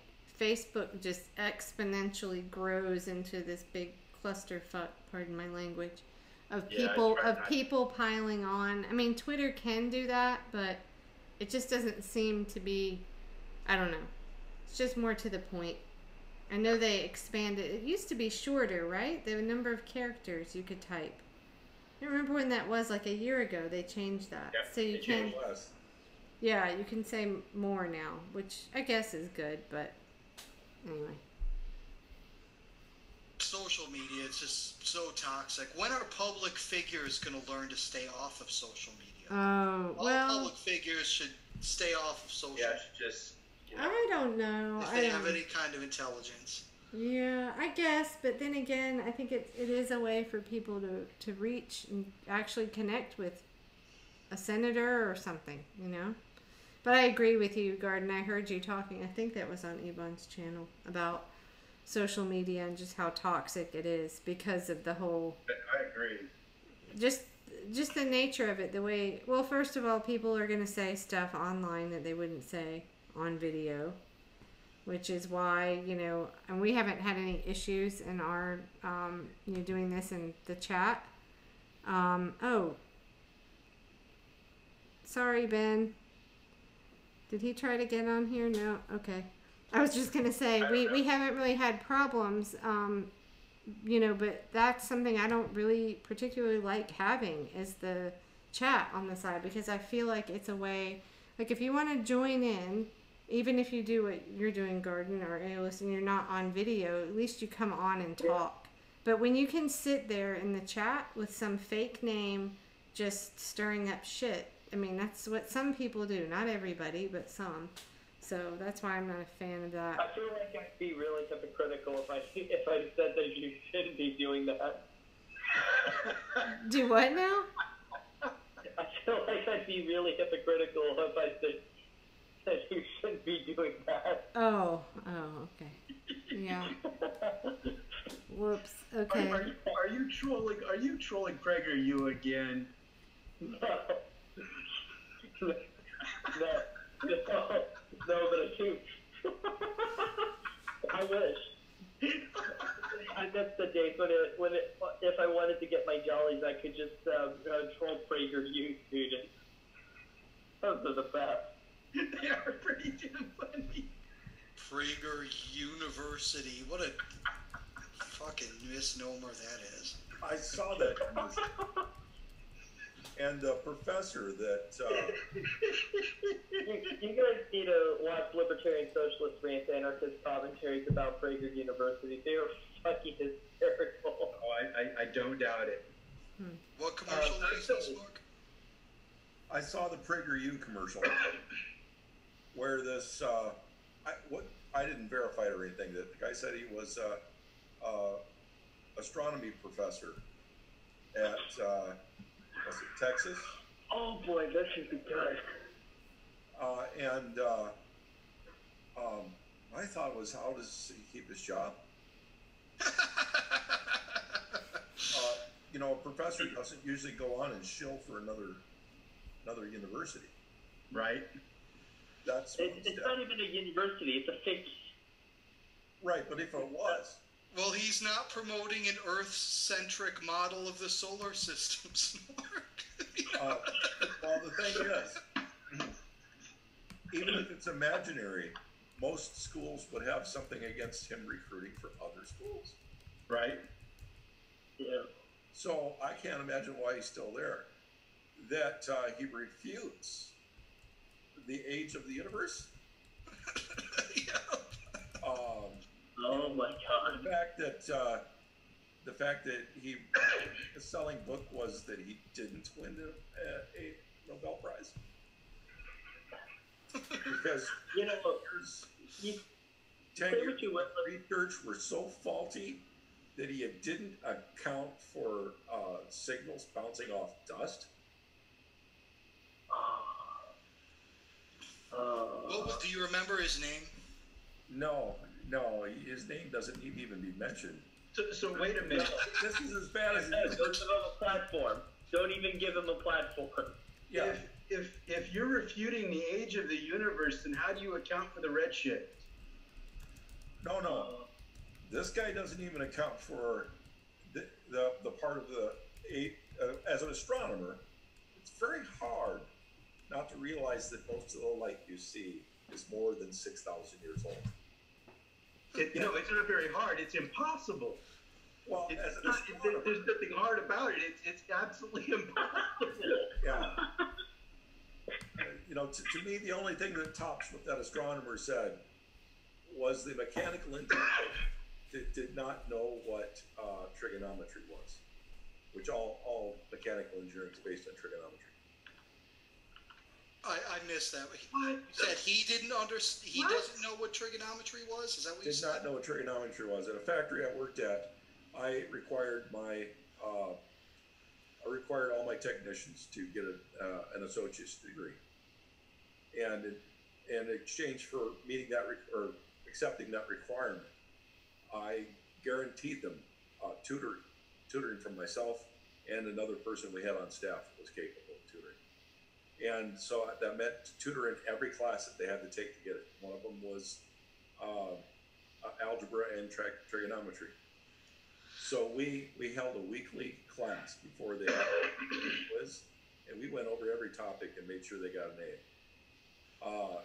The mechanical engineering division of the company brought over this star new hire they had, even been in the news about how lucky they were to get this guy, and asked if he could enroll in our trigonometry class because he doesn't know what it is.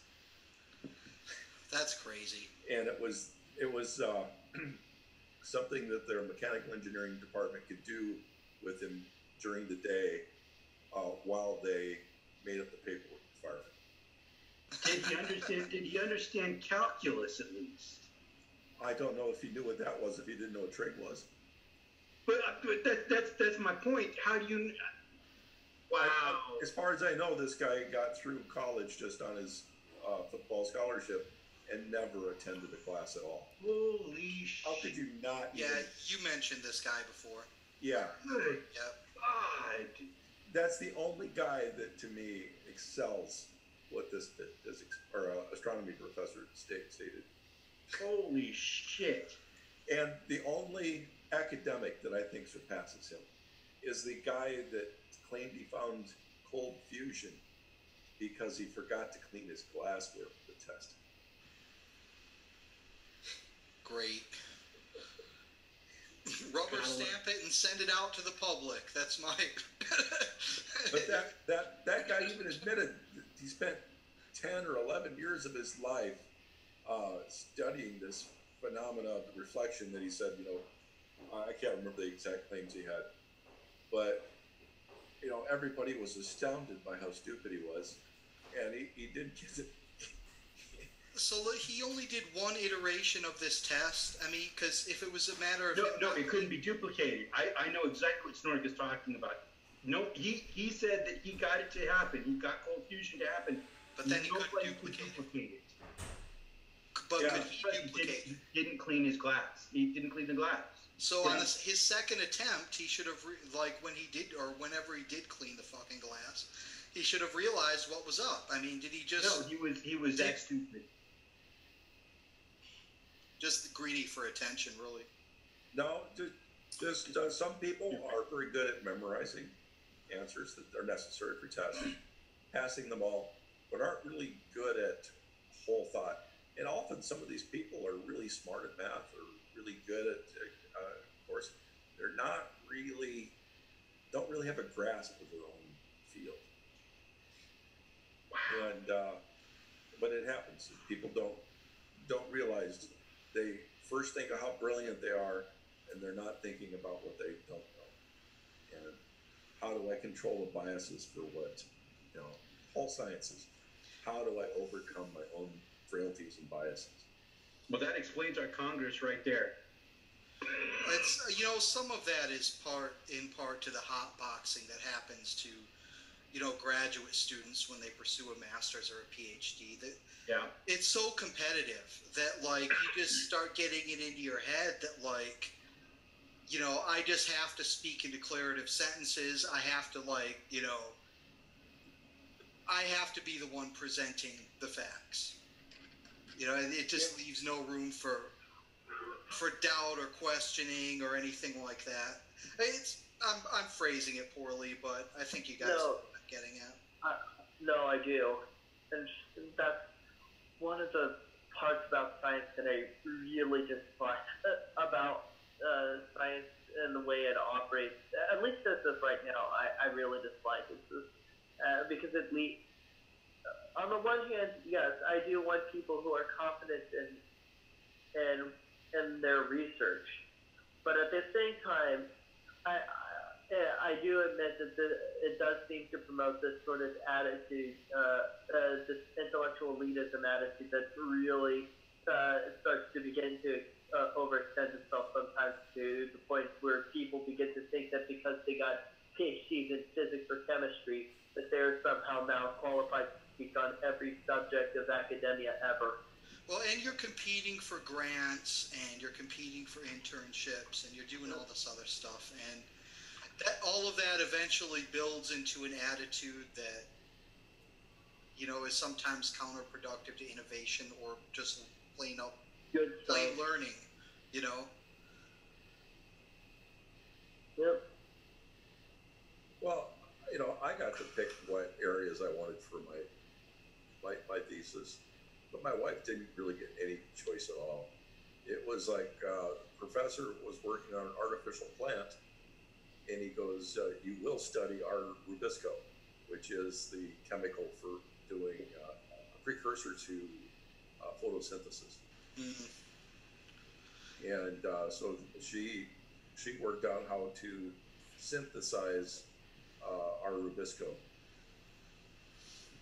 And what do you know? Like a couple of years later, a patent emerges. That's a thing that, like, some of these professors will just use graduate students to pursue their own work. Right. Oh yeah. Well, this guy wasn't a bad guy, but yeah, I can see them going for a patent for, she was a unique student having multiple fields that they could figure out how to synthesize it. So, and don't forget, a lot of graduate students' degree, they are reviewing other people's theses. Right. Yeah, of course. And that's often the way that some people that aren't really capable of coming up with something on their own can still get by and get their masters. It's legitimate. I mean, it is legitimate. That's what peer review means. Yeah. It means other peers will look at and see what you did and see if they can think of anything that's wrong with it. So it is legitimate. But something is said for people that come up with something on their own, rather than the ones that are the checking. Yeah, I mean, if we had a proper system, talents would be utilized accordingly. There are places for people who can simply sit there and peer review or check other people's work. And then there are places for innovators, and we shouldn't confuse the two as a society. Well, the thing is, too, I think the other problem is that we don't utilize our talent efficiently. What I mean by that is, look at how many people would love to go to school for a degree in science, but simply can't afford it. I mean, that's a wasted resource. The other waste is that the education needs to start at age 5. Right. They don't need to be introduced to science in the 6th grade or 7th grade. That they need to constantly be aware of the learning process. Absolutely. And they need to be able to have the ability to do research on their own, even as a child. You know, say, I'm interested in this field, where can I learn more about it? And a lot of students don't have the resources. You know, I know now that there's internet, you can get more stuff quicker, but you know, a lot of times it's just the opportunity isn't there for the children to even be exposed to the subfields that they need to be exposed to understand the science. Yeah, I agree. And then we come back to this again. I mean, with a properly educated population, a lot of these problems could be solved. A lot of our political problems could be solved. A lot of our infrastructure and economic problems could be solved. You know, a lot of it just comes down to having educated citizens. Yes. Yeah, no question about it. I mean, the kooky things that people believe and hold to be facts that are anything but, and it's simply because our educational system has failed them.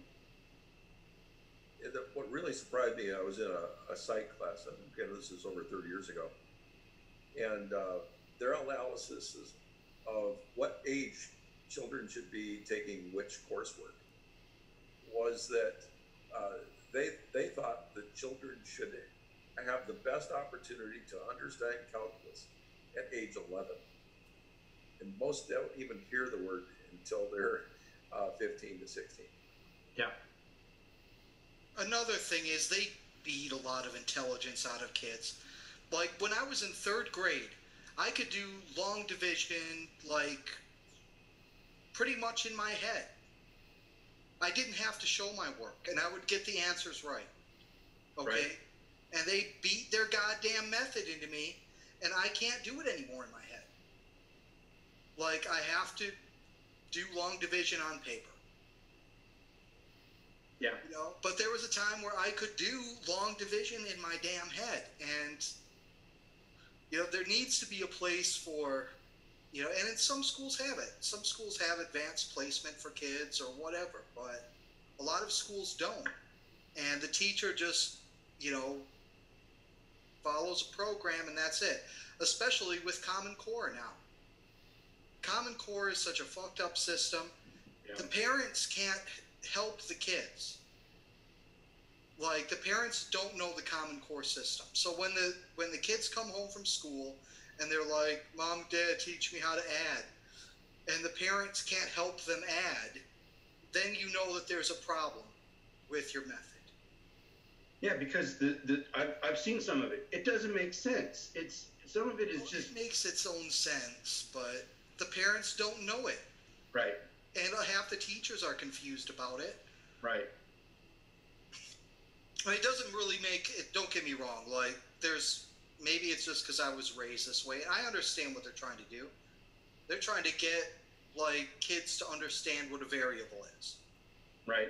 Okay, they're trying to get kids to understand number groupings and concepts that they might use in even geometry at an early age. But this is the wrong way to go about it. They should go about it like Snork said. Simply, like, give them the proven teaching methods at an earlier age. And I think that they would be surprised at the number of kids who could pick up on it. I mean, look at the kids in Japan, for example.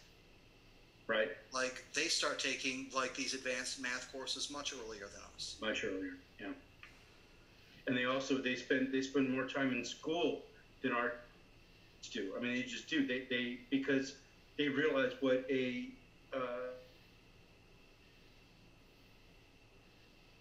Right? Hello?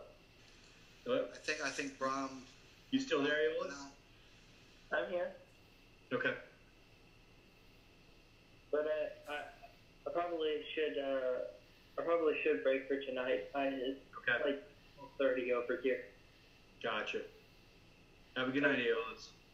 Yep. Thank you so much, everybody. I hope you all have a good evening or good morning. Good night, dude. You sound tired. Go to bed. All right. Thanks, All Will. right. Good night. Yeah, but I mean the culture there in Japan, they take it more seriously because they realize how important it is. That's the problem. We don't give it the importance that it's due.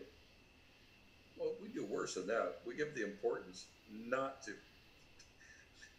not to. The kids that do study are ridiculed. Right.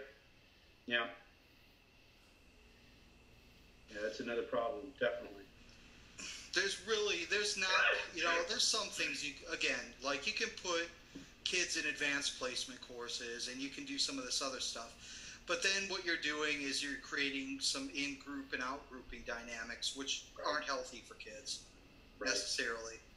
Okay, so, the social pressures of being highly intelligent or the social pressures of taking advanced classwork or whatever, or that come along with it, there's really nothing we can do about that in the short term. Hopefully societal values will change to the point where, such things are valued. But see, I don't really believe in social engineering so much. So I would be hesitant to try to do some social engineering program where we got the kids to, quote, accept the smarter kids. Okay. You know what I'm saying? Like, you don't want bullying, but, you don't want in-grouping and out-grouping either. But at the same time, you don't want to interfere with natural development. Okay, so what's your solution to that then? Again, like, if you value, like,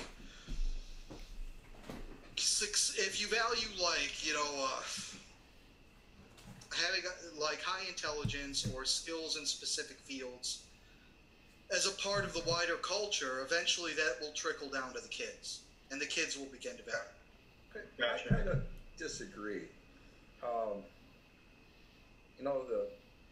The immersion of children, you divide children up by standard deviations.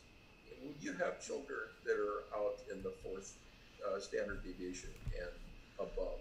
Those students, it's to our national benefit that we don't jail them, but it's to our benefit that we keep those kids together, and not even just for have a program. Even the kids who are at 4 Sigma out, they still need to do so much better by themselves. And often these children do poorly when they get introduced into college because they haven't had anybody ever to talk to that understands them at their level in their life. And I saw so many brilliant kids that were just stunned by being able to talk to each other, that they couldn't get anything done. They just wanted to talk. Okay, so you're talking about basically like academically gifted? Is that what you're referring to? Well, but it's a lot of these children, the teachers might have recognized that they were good at science or something, but most of them didn't get put in gifted classes because they didn't have the social skills. A large portion of children that go to social class first are children of school board teachers, special political. Yeah, but it's class determinative. Yeah, it is quite class determinative. But again, a lot of these kids are unable to learn at normal methods because their own method of learning tends to be so far beyond what the teachers can understand. And when they learn to teach themselves, and they often start concentrating in 1 or 2 fields or 3 fields as they really get an understanding of these fields. They start getting more and more isolated.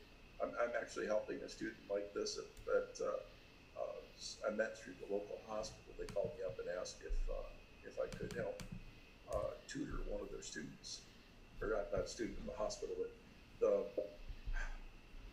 social worker at the hospital had helped me with my father. Also had a child like this, and so I was helping her.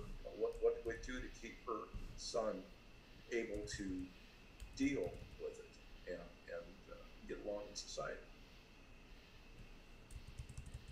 He's already doing things that engineers in their 30s and 40s would be doing, and he's in teenage high school.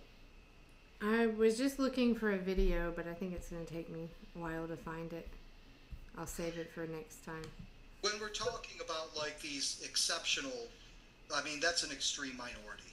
Well, and again, like there might be a special circumstance, but as a matter of policy, like for the wider student body, I believe it's better to keep students together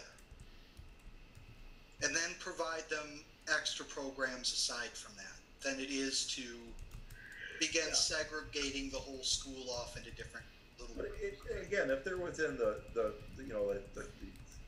Three Sigma, which is considered to be, what is it, 97% of the population. But you'll find that it's not just in areas of science that somebody excels. There could be all kinds of different fields, and we need to understand when people have areas of expertise that don't necessarily pop out. We recognize some artists, but just because a student isn't good at math doesn't mean they're not brilliant in something else. And Right. I see all kinds of opportunities missed. All right. Well, I think Brian's falling asleep, and Okay. I think I've probably reached my sitting up amount of time for the night. But very All right, glad you Kelly. guys. I love when you guys come on. It's always good to hear from you. It's been great. I didn't say goodnight to Aeolus, or did he conk out before? I sent him to bed. You Yeah, we said, had okay. to send them to bed. Was he snoring? No. Oh. He was like, go to bed. I'm like, all right. Oh, okay. It's too funny. All right. See you guys soon. All right. Good All night, right. everyone. Good night. Have a good night.